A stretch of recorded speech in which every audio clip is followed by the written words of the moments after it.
오늘 저희가 같이 살펴볼 자료가요. 제목부터가 딱 시선을 끄는데요. 경제 겨울이 온대요. 똑똑한 다람쥐가 되는 생존법, 바로 이겁니다. 음, 여러분이 이걸 공유해 주신 걸 보니까 요즘 다들 좀 비슷한 고민을 하고 계신 것 같아요. 뉴스를 보면 어려운 경제 용어는 막 쏟아지는데, 그래서 이게 내 삶에 정확히 어떤 영향이 있다는 건지, 나는 뭘 해야 하나 좀 막막할 때 많잖아요. 근데 이 자료는요, 마치 잘 만든 애니메이션처럼 아주 귀여운 비유로 그 복잡한 문제들을 되게 명쾌하게 풀어내고 있더라고요. 그래서 오늘은 이 자료의 핵심 비유 세 가지, 그 미국 장난감 가게, 빵집의 비밀, 그리고 물이 새는 댐, 이걸 하나씩 뜯어보면서요. 그 안에 담긴 진짜 의미랑 또 우리가 놓치면 안 될 현실의 복잡성까지 한번 같이 파헤쳐 보겠습니다. 네, 맞습니다. 이런 비유의 가장 큰 힘이 뭐냐면요. 복잡한 현상의 본질을 아주 직관적으로 이해하게 해준다는 데 있죠. 하지만 우리는 여기서 한 걸음 더 나아가야 합니다. 비유가 세상을 보는 창이라면 오늘은 그 창을 통해서 현실을 들여다보되 혹시 그 창틀 때문에 시야가 가려지는 부분은 없는지 거기까지 살펴보는 시간이 될 겁니다. 그러니까 이 단순함의 명쾌함과 현실의 복잡성 사이에서 어떻게 균형을 잡을 것인가. 이게 오늘 우리의 진짜 미션이라고 할 수 있겠네요. 아, 좋습니다. 자, 그럼 첫 번째 창문, 미국 장난감 가게 이야기부터 한번 열어보죠. 요즘 원달러 환율 때문에 다들 걱정 많으시잖아요. 우리 돈 가치가 왜 이렇게 떨어졌을까? 자료에서는 그 이유를 그냥 미국 달러가 강해서가 아니라고 해요. 사람들이 와, 미국 장난감 가게가 훨씬 더 재밌어 보여. 이렇게 외치면서 너도 나도 원화를 팔고 달러를 사기 때문이라고 설명을 하거든요. 여기서 장난감 가게는 뭐 미국 주식시장이나 채권시장 같은 투자처를 말하는 거겠죠. 심지어 우리나라 공장 사장님들까지 미국에 공장 짓겠다고 달러를 사러 나선다. 이렇게 묘사하는데 설명이 정말 귀에 쏙쏙 들어와요. 그렇죠. 그 장난감 가게 비유가 자본 유출이라는 경제 용어의 핵심을 정말 딱 짚어주는 거죠. 자본, 그러니까 돈의 속성은 아주 단순해요. 더 안전하고 더 높은 수익을 기대할 수 있는 곳으로 흐르거든요. 투자자들이 한국 시장보다 미국 시장의 장난감이 더 매력적이다. 이렇게 판단하면 돈은 그냥 국경을 넘어 이동하는 겁니다. 근데 여기서 우리가 조금 더 깊이 봐야 할 부분이 있어요. 어떤 부분일까요? 단순히 뭐 미국 주식이 좋아 보여서 이것만은 아닐 것 같은데요. 자료에서 말한 것처럼 기업들이 아예 공장을 옮기는 건 훨씬 더 큰 결정이잖아요. 바로 그겁니다. 개인 투자자들이 주식 사는 건 재미라는 동기로 설명할 수 있지만 기업이 생산 기지를 옮기는 거, 소위 해외 직접 투자라고 하죠. 이건 훨씬 복잡한 계산이 깔려 있습니다. 미국의 높은 금리는 달러 자산의 수익률을 높여서 개인 투자자들을 끌어들이는 요인이 되고요. 동시에 미국 정부가 자국의 공장을 짓는 기업한테 막대한 보조금을 주는 정책들, 뭐 IRA나 반도체법 같은 거요. 이것도 아주 큰 이유가 되는 거죠. 그러니까 개인들은 더 높은 이자라는 장난감을, 기업들은 세금 혜택과 보조금이라는 엄청나게 큰 새 장난감을 보고 움직이는 겁니다.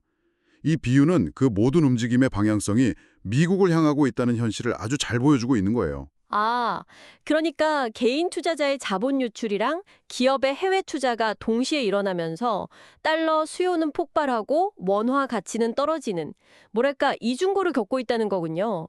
장난감 가게라는 단어 뒤에 그런 복잡한 현실이 숨어 있었네요. 근데 이렇게 돈이 더 좋은 기회를 찾아서 나라 밖으로 나가는 문제도 심각하지만 사실 우리 안에서 돈이 도는 순서에 따라서 희비가 엇갈리는 문제도 만만치 않잖아요. 자료에서 이걸 빵집의 비밀이라는 비유로 푼 게, 와, 진짜 기가 막히더라고요. 저도 그 비유를 보고 정말 무릎을 딱 쳤습니다. 아주 중요한 문제를 다루고 있죠. 네, 나라에서 경제 살리겠다고 돈을 엄청 풀었다는데, 아니 왜 내 월급은 그대로고 우리 집은 계속 힘들지? 아, 이게 저만 하는 생각은 아니었나 봐요.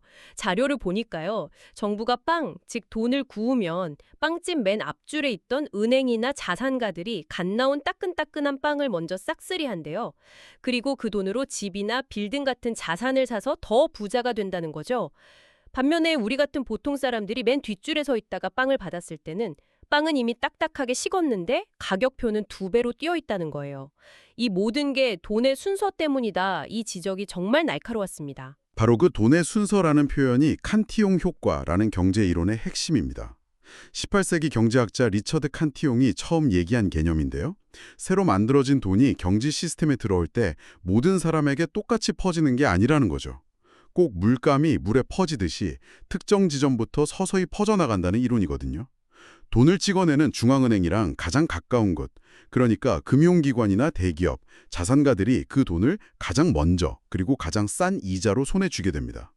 그 사람들은 아직 물가가 오르기 전 가격으로 부동산이나 주식 같은 자산을 살 수 있는 뭐랄까 특권을 누리는 거죠. 그 돈이 이제 대출, 투자, 임금 형태로 사회 전체로 퍼져나가서 맨 뒷줄에 우리에게 도착할 때쯤엔 아, 이미 자산 가격은 폭등하고 물가는 다 올라버린 뒤고요. 그렇죠. 결국 구매력이 먼저 돈을 만진 사람에게서 나중에 만진 사람에게로 이전되는 효과가 발생하는 겁니다. 듣고 보니 정말 좀 억울한 시스템처럼 느껴지는데요.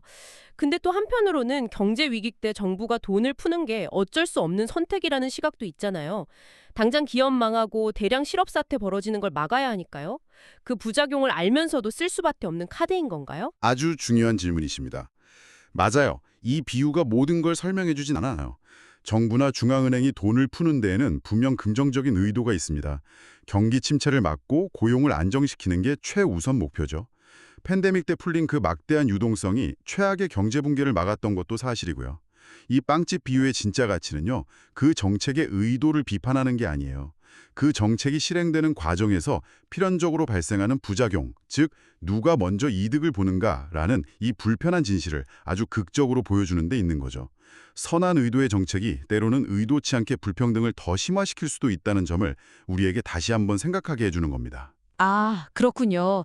정책 자체를 나쁘다고 할 게 아니라 그로 인한 부작용을 어떻게 최소화할지 고민해야 한다는 말씀이시네요. 근데 생각해보니 결국 빵집에서 빵을 먼저 받은 사람들이 그 돈으로 빚을 내서 집이나 빌딩 같은 자산을 사들인 결과가 지금 우리가 마주한 물이 새는 댐 문제랑도 바로 연결되는 것 같아요. 문제가 다 따로따로가 아니네요. 정확합니다. 모든 경제 문제는 거미줄처럼 다 얽혀 있죠.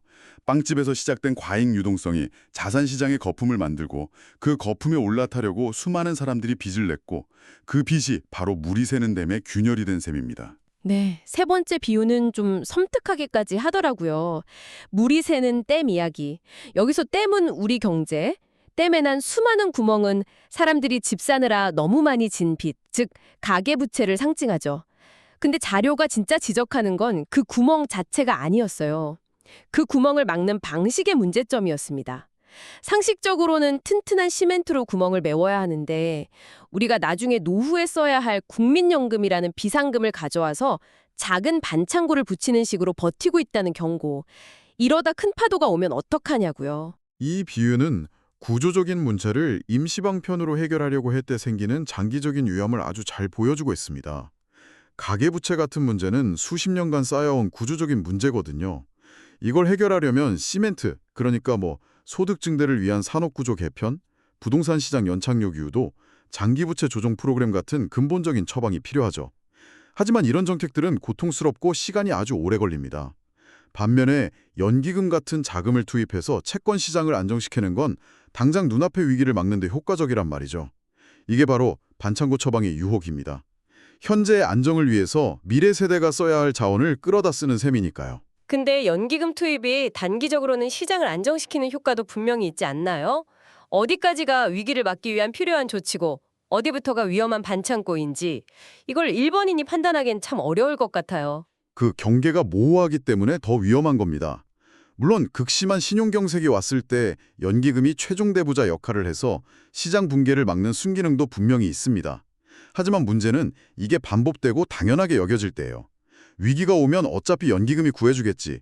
이런 도덕적 해이가 시장에 퍼지게 되면 모두가 위험 관리를 소홀히 하게 됩니다. 그러다가 정말 연기금의 체력으로도 감당 못할 큰 파도가 왔을 때 그때는 정말 아무런 안전판이 없는 상태로 위기를 맞아야 하는 거죠. 반창고에 익숙해지만 시멘트를 바를 생각을 안 하게 되는 게 가장 큰 문제입니다. 이야기를 들을수록 좀 암울해지는데요. 장난감 가게로 돈은 빠져나가고 빵집에서는 뒷줄에 서 있고 댐에는 구멍이 나 있고 그래서 이 자료가 마지막에 제시하는 똑똑한 다람쥐 전략이 더 현실적으로 와닿는 것 같습니다. 거대한 흐름을 내가 바꿀 순 없어도 내 자신은 지켜야 하니까요. 맞습니다. 거시경제의 문제를 아는 것에서 그치지 않고 개인의 미시적인 대응 전략을 제시했다는 점에서 이 자료가 참 친절하다고 생각했어요. 겨울을 대비해서 도토리를 모으는 다람쥐, 누구나 이해할 수 있는 아주 명확한 행동 지침이잖아요. 네, 아주 구체적인 행동 지침 3가지를 알려주더라고요. 첫째, 도토리, 즉 현금 모으기.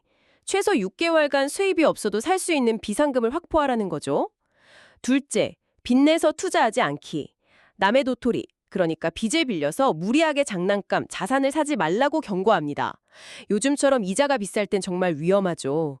그리고 마지막, 셋째, 달러 도토리 모으기. 원화 도토리만 모으지 말고 달러도 일부 가지고 있으라는 조언입니다. 이 다람쥐 전략은 앞서 저희가 얘기 나눈 3가지 문제에 대한 개인 차원의 완벽한 대응책이라고 할 수 있어요. 첫째, 도토리, 현금 모으기는 갑작스러운 실직이나 예상치 못한 지출이라는 내부의 파도에 대비하는 가장 기본적인 방어막입니다. 저도 팬데믹 초기에 갑자기 일이 딱 끊겼을 때가 있었는데 그때 정말 별 생각 없이 모아뒀던 비상금 덕분에 큰 위기를 넘긴 경험이 있거든요. 그때 이 도토리의 소중함을 정말 뼈저리게 느꼈죠. 이게 그냥 이론이 아니라 실제 생존의 문제더라고요. 와, 직접 경험하셨군요. 정말 공감이 되네요. 네. 그리고 둘째, 빚내서 투자하지 않기. 이거는 물이 새는 댐 문제의 원인이었던 과도한 부채로부터 나를 지키는 전략이죠. 금리 인상기에는 빚이 가장 무서운 적이 되니까요. 마지막으로 달러 도토리 모으기는 뭘까요? 바로 첫 번째 문제였던 미국 장난감 가게 이야기, 즉 원화 가치 하락에 대한 개인적인 보험인 셈입니다. 내 자산의 일부를 달러로 가지고 있음으로써 원화 가치가 떨어질 때 내 전체 자산 가치가 같이 추락하는 걸 막아주는 거죠. 결국 이 3가지 전략의 핵심은 불확실성에 대비한 재무적 방어력 강화라는 아주 고전적이면서도 가장 확실한 생존법입니다. 자, 오늘 이야기를 정리해볼 시간이네요. 여러분이 공유해주신 자료는 미국 장난감 가게, 빵집의 비밀, 물이 새는 댐이라는 3가지 비유를 통해서 환율, 불평등, 부채라는 것에 대한 경제 이슈를 아주 명쾌하게 풀어줬습니다. 그리고 똑똑한 다람쥐가 되라는 구체적인 행동 강령까지 제시했죠. 오늘 대화를 통해서 그 비유들 이면에 숨겨진 더 깊은 맥락, 그리고 현실의 복잡성까지 함께 살펴볼 수 있었던 것 같습니다. 맞습니다. 이 단순한 비유들은 우리가 복잡한 세상을 이해하는데 아주 강력한 도구가 됩니다. 하지만 오늘 저희가 계속 이야기 나눴던 것처럼 비유는 현실 그 자체가 아니라 현실을 비추는 창이라는 점을 기억하는 게 중요합니다. 그래서 마지막으로 여러분이 스스로에게 던져보실 질문을 하나 남겨드리고 싶습니다. 이 명쾌한 다람쥐의 생존법 외에 나만의 또 다른 도토리는 무엇일 수 있을까? 자료에서 제시한 현금이나 달러 같은 금융적인 도토리 말고요. 급변하는 세상에서 나의 가치를 지켜줄 수 있는 기술이나 지식, 혹은 건강이나 인간관계 같은 비금융적 도토리는 무엇이 있을지 고민해보는 겁니다. 어쩌면 가장 혹독한 경제 개울을 이겨낼 힘은 가장 예상치 못한 형태의 도토리에서 나올지도 모르니까요.